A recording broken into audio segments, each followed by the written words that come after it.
क्या अंतर है स्नान करने और नहाने में? साथ ही स्नान करने के क्या नियम हैं? आज इस वीडियो में हम इसी विषय में जानेंगे। इस जानकारी के लिए वीडियो में हमारे साथ अंत तक बने रहिएगा, जिससे कि आपको सही और सटीक जानकारी प्राप्त हो पाए। दोस्तों, स्नान करना क्या होता है और क्या नहाना होता है, इस बात को भगवान श्री कृष्ण ने बहुत ही अच्छे से समझाया है। ये बात उन्होंने देवी सत्यभामा और देवी रुक्मिणी को बताई थी। एक बार देवी सत्यभामा ने देवी रुक्मिणी से पूछा कि दीदी, क्या आपको मालूम है कि श्री कृष्ण जी बार बार द्रौपदी से मिलने के लिए क्यों जाते हैं? कोई अपनी बहन के घर बार बार इस तरह से जाता है भला? मुझे तो लगता है कि कुछ गड़बड़ है। ऐसा क्या है जो बार बार द्रौपदी के घर श्री कृष्ण जाते हैं? तो देवी रुक्मिणी ने कहा, बेकार की बातें मत करो बहन, ये भाई बहन का पवित्र संबंध है। जाओ, जा करके अपना काम करो। श्री कृष्ण जी इन बातों को तुरंत समझ गए और कहीं जाने लगे तो देवी सत्यभामा ने पूछा कि प्रभु, आप कहाँ जा रहे हो? तो श्री कृष्ण ने कहा कि मैं द्रौपदी के घर जा रहा हूँ। अब तो सत्यभामा जी और बेचैन हो गई और तुरंत देवी रुक्मिणी से बोली, देखिए दीदी, फिर वहीं द्रौपदी के घर जा रहे हैं। तब श्री कृष्ण ने कहा कि क्या तुम भी हमारे साथ चलोगी? तो सत्यभामा जी तुरंत तैयार हो गई और देवी रुक्मिणी से बोली, दीदी, आप भी हमारे साथ चलिए और द्रौपदी को ऐसा मजा चखा कर आएंगे कि वो जिंदगी भर याद रखेगी। इस पर देवी रुक्मिणी भी तैयार हो गईं। जब दोनों देवियां द्रौपदी के घर पहुंची तो देखा द्रौपदी अपने केश संवार रही थी। जब द्रौपदी केश संवार रही थी तो भगवान श्री कृष्ण ने पूछा, द्रौपदी, ये क्या कर रही हो? तो द्रौपदी बोली, भैया, केश संवार के मैं अभी आई। तो श्री कृष्ण बोले, तुम काहे को केश संवार रही हो? तुम्हारी तो दो दो भाभी आई हुई हैं, ये तुम्हारे केश संवार देंगी? फिर कृष्ण जी ने देवी सत्यभामा से कहा कि जाओ और द्रौपदी के सिर में तेल लगाओ, और देवी रुक्मिणी, तुम जाकर के द्रौपदी की बाल संवारो। सत्यभामा जी ने रुक्मिणी से कहा कि बड़ा अच्छा मौका मिल गया, ऐसा तेल लगाऊंगी कि इसके सिर की एक एक बाल तोड़ के रख दूंगी। और जैसे ही सत्यभामा जी ने द्रौपदी के सर में तेल लगाना शुरू किया और एक बाल को तोड़ा तो बाल तोड़ते ही आवाज आई, हे कृष्ण। फिर दूसरा बाल तोड़ा तो फिर आवाज आई, हे कृष्ण। तीसरा बाल तोड़ा तो फिर से आवाज आई, हे कृष्ण। सत्यभामा जी को समझ नहीं आया और देवी रुक्मिणी से पूछा, दीदी, आखिर ऐसी क्या बात है? द्रौपदी के मस्तक से जो भी बाल तोड़ती हूँ तो उसमें से कृष्ण का नाम क्यों निकल के आता है? तब रुक्मिणी जी बोली, मैं तो नहीं जानती। पीछे से श्री कृष्ण बोले, देवी सत्यभामा, तुम देवी रुक्मिणी से पूछ रही थी कि मैं दौड़ दौड़ कर इस द्रौपदी के घर क्यों जाता हूँ? क्योंकि पूरे भूमंडल पर, पूरी पृथ्वी पर कोई संत, कोई साधु, सन्यासी, कोई तपस्वी, कोई साधक, कोई उपासक ऐसा नहीं हुआ है जिसने एक दिन में 3.5 करोड़ बार मेरा नाम लिया हो। और द्रौपदी केवल ऐसी है जो एक दिन में 3.5 करोड़ बार मेरा नाम लेती है, प्रतिदिन स्नान करती है, इसलिए उसके हर रोम में कृष्ण नजर आते हैं और इसलिए मैं रोज इनके पास आता हूँ। इसे कहते हैं स्नान, जो देवी द्रौपदी प्रतिदिन करती हैं। हम जो हर रोज साबुन, शैम्पू, तेल लगाकर अपने तन को स्वच्छ कर लिया करते हैं, इसको तो केवल नहाना कहते हैं। स्नान का मतलब है हमारे शरीर में 3.5 करोड़ रोम छिद्र होते हैं। जब श्री कृष्ण से पूछा गया कि ये 3.5 करोड़ रोम छिद्र क्यों दिए गए हैं, तो श्री कृष्ण बोले, जब मनुष्य 3.5 करोड़ बार भगवान का नाम ले लेता है तब जीवन में एक बार उसका स्नान हो पाता है।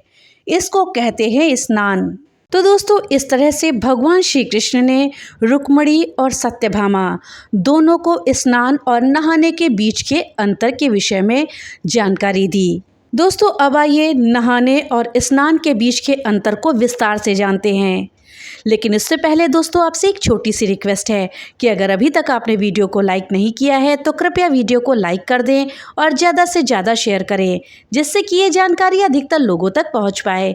और हाँ, अगर चैनल पे पहली बार आए हैं तो कृपया चैनल को सब्सक्राइब कर दें और बेल आइकन दबाना ना भूलें, जिससे कि मेरी वीडियो सबसे पहले आप तक पहुंच सके। तो चलिए वीडियो में आगे बढ़ते हैं और स्नान और नहाने के बीच के अंतर को विस्तार से जानते हैं। स्नान की प्रक्रिया भारतीय संस्कृति और शास्त्रों में सिर्फ शारीरिक स्वच्छता से नहीं जुड़ी है, बल्कि ये एक संपूर्ण शुद्धिकरण का माध्यम है। मान्यता है कि सही तरीके से किया गया स्नान व्यक्ति को शारीरिक, मानसिक और आध्यात्मिक तीनों रूप से स्वस्थ रखने में सहायक होता है। इसे एक दैनिक कार्य के रूप में देखा जाता है जो हमारे जीवन के हर पहलू को संतुलित और समृद्ध बनाता है। नियमित रूप से स्नान से शरीर, मन और आत्मा तीनों ही स्तर पर संतुलन बना रहता है, जबकि नहाना हमारी दैनिक क्रिया है। आमतौर पर हम रोज नहाते हैं, लेकिन नहाना या स्नान एक प्रक्रिया भर नहीं है। भारतीय संस्कृति और शास्त्रों में इसका बेहद महत्व है। स्नान को शरीर, मन और आत्मा की शुद्धि के लिए अत्यधिक महत्वपूर्ण माना गया है। प्राचीन धर्म ग्रंथों, वेदों और पुराणों में स्नान को एक धार्मिक क्रिया के रूप में देखा गया है, जो केवल शारीरिक स्वच्छता तक सीमित नहीं है, बल्कि मानसिक और आध्यात्मिक शुद्धिकरण भी करती है। स्नान में जल को एक पवित्र तत्व माना गया है जो हमारे शरीर के दोषों को दूर करता है, हमें आध्यात्मिक रूप से शुद्ध करता है। भारतीय संस्कृति और धर्म ग्रंथों में जल को शुद्धि और पवित्रता का प्रतीक मानते हैं। प्राचीन शास्त्रों, वेदों और पुराणों में जल को 5 महाभूतों पृथ्वी, जल, अग्नि, वायु और आकाश में से एक मानते हैं, जो कि जीवन का आधार भी है। भारतीय परंपरा में स्नान को न केवल शारीरिक शुद्धि बल्कि मानसिक और आध्यात्मिक शुद्धि के लिए भी अनिवार्य मानते हैं। ये प्रक्रिया हमें तनाव, थकावट और नकारात्मक ऊर्जा से मुक्ति दिलाती है। रोज सुबह स्नान करने से शरीर में ताजगी और ऊर्जा का संचार होता है, जिससे मन शांत और एकाग्र रहता है। इस प्रकार से स्नान न केवल शरीर की स्वच्छता के लिए जरूरी है, बल्कि ये एक ध्यान और पूजा की विधि भी मानी गई है। प्राचीन धर्म ग्रंथों, वेदों, पुराणों और आयुर्वेद में स्नान को एक आवश्यक दैनिक क्रिया मानते हैं, जो व्यक्ति के संपूर्ण जीवन को प्रभावित करती है। स्नान सबसे पहले शरीर की स्वच्छता से जुड़ा है। दिन भर में हमारे शरीर पर धूल, गंदगी, पसीना और विषाक्त पदार्थ जमा हो जाते हैं। स्नान शरीर से इन सभी अशुद्धियों को दूर कर देता है। जल से स्नान करने से न केवल शरीर बल्कि मन भी शांत होता है। ठंडा या गुनगुना जल तनाव, थकावट और बेचैनी को दूर करने में सहायक होता है। स्नान के बाद मन शांत और ध्यान केंद्रित रहता है। इसी के साथ स्नान को आध्यात्मिक शुद्धि से भी जोड़ते हैं। ये माना जाता है कि स्नान के माध्यम से व्यक्ति न केवल शारीरिक अशुद्धियों से मुक्त होता है, बल्कि मानसिक और आध्यात्मिक अशुद्धियों से भी छुटकारा पाता है, भगवान के सदैव नजदीक रहता है। विशेषकर पवित्र नदियों जैसे कि गंगा, यमुना में स्नान करने से व्यक्ति को मोक्ष मिलता है। धार्मिक मान्यता के अनुसार पवित्र जल में स्नान करने से व्यक्ति के पाप धुल जाते हैं और उसे पुनर्जन्म के चक्र से मुक्ति मिलती है। दोस्तों, चलिए हम जानते हैं शास्त्रों में स्नान के क्या नियम हैं। दोस्तों, इसमें पहला नियम यह है कि शास्त्रों में सुबह जल्दी उठ करके विशेषकर सूर्योदय से पहले स्नान कर लेना चाहिए। इसे ब्रह्म मुहूर्त में किया जाना श्रेष्ठ मानते हैं, क्योंकि इस समय स्नान करने से तन और मन दोनों शुद्ध होता है और सकारात्मक ऊर्जा मिलती है। साथ ही हमें भगवान का साथ भी मिलता है, क्योंकि ब्रह्म मुहूर्त में किए गए स्नान से भगवान भी खुश होते हैं।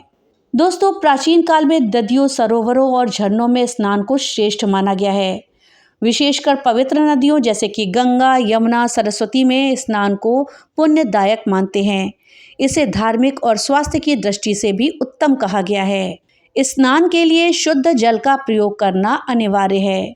गंदे जल में स्नान करने से केवल शारीरिक स्वास्थ्य नहीं खराब होता है, बल्कि शास्त्रों में भी इसको अशुभ मानते हैं। शास्त्रों में स्नान के दौरान मंत्रों का उच्चारण करने की भी परंपरा है। इन मंत्रों का जाप स्नान करने के समय किया जाता है, जिससे कि आत्मा और शरीर दोनों की शुद्धि होती है।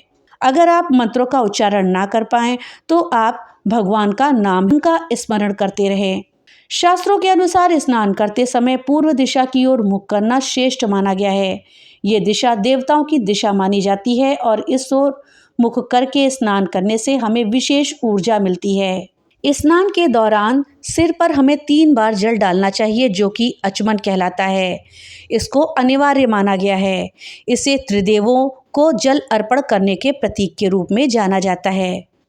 शास्त्रों में बताया गया है कि स्नान करते समय शरीर के सभी अंगों को ठीक से साफ करना चाहिए। ये अति आवश्यक है। केवल जल डालना पर्याप्त नहीं होता है। शरीर की संपूर्ण सफाई करी जाती है, जिससे कि शरीर और मन दोनों ही शुद्ध हो सके। स्नान करने से शरीर का पसीना, धूल और अन्य अशुद्धियां तो साफ होती ही हैं, साथ ही मन में शांति भी अनुभव होती है और हमारी आत्मा की भी शुद्धि होती है। हम भगवान के बहुत करीब जाते हैं, हमें मोक्ष की प्राप्ति होती है। भगवान सदैव हमसे प्रसन्न रहते हैं और हम पर कृपा बरसाते हैं।